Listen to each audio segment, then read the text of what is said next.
Hello and welcome to Daily Dose Radio, a 5-minute-a-day podcast studying the Psalms verse by verse, recorded here in the dining room of the Bible Bistro, located in Sharonville, Ohio. Hey there, friend. Welcome back to Daily Dose Radio here in the Bible Bistro, and today we're going to be looking at Psalm 49, verses 14 and 15. So yesterday we had the break, the Selah. And we ended with their end, which is horrible. Like they are like the beasts that perish. This their way is their folly. So it's foolishness. So they perish like the beast. Their way is foolish, and yet nobody seems to notice. At least their posterity doesn't, because they're inheriting the wealth, I guess. I mean, why else would they ignore the obvious signs of failure? But they don't. So there's no knowledge about the foolishness of the way. So today we're going to come to their end, part 2, here in verse 14, and then we're going to answer the question that was posed in verse 5. So verse 5's question was, "Wherefore should I fear in the days of evil, when the iniquity of my heel shall compass me about?" We're going to answer that question here in verse 15. Well, let me read for us verses 14 and 15. "Like sheep they are laid in the grave. Death shall feed on them. And the upright shall have dominion over them in the morning.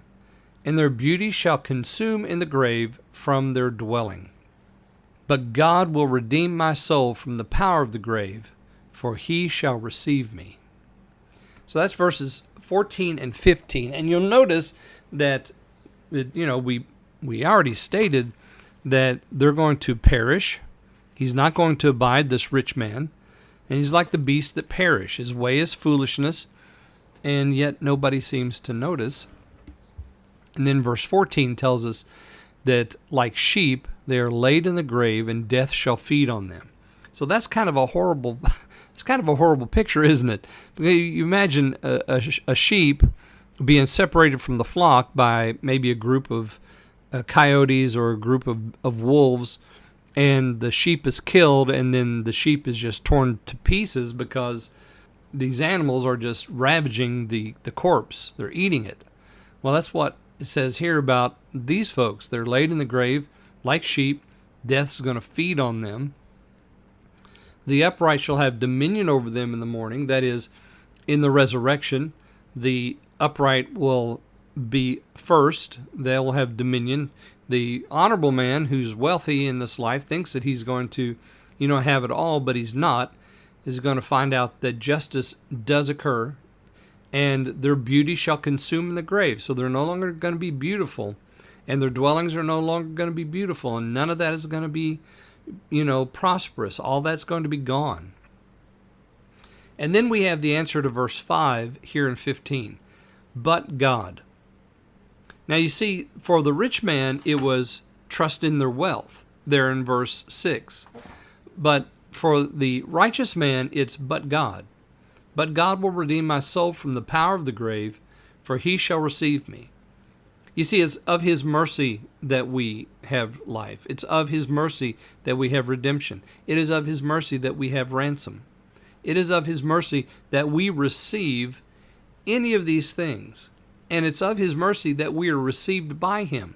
So, but God is a wonderful little break in the thought, the train. It sort of pulls the train off the tracks in a sense, because we're running down the track of prosperity and wealth and its power and the influence and the beauty and all the blah, blah, blah, all that good stuff. And then all of a sudden we have the psalmist says, but God. It's not about the wealth. It's not about the beauty. It's about God himself, who is the one who redeems the soul from the power of the grave. It's not wealth that does that, but it's God's mercy redeeming the soul from the power of the grave. He shall receive me. This is the answer to the question, what do I have to fear in the day of evil? When my feet are encompassed by all my sins. Well, there is an answer to that question, and it is that God redeems the soul from the power of the grave according to his great mercy. And that mercy is expressed in the Lord Jesus. And now we have another Selah, so we're going to break, come back tomorrow, and we'll pick up the end of the psalm, verses 16 through 20. So I hope you'll join me then here on Daily Dose Radio. Thanks for listening to Daily Dose Radio. For more fresh and delicious Bible studies, podcasts, books, and more, check out the Bible Bistro online and on YouTube. Join me again next time for Daily Dose Radio.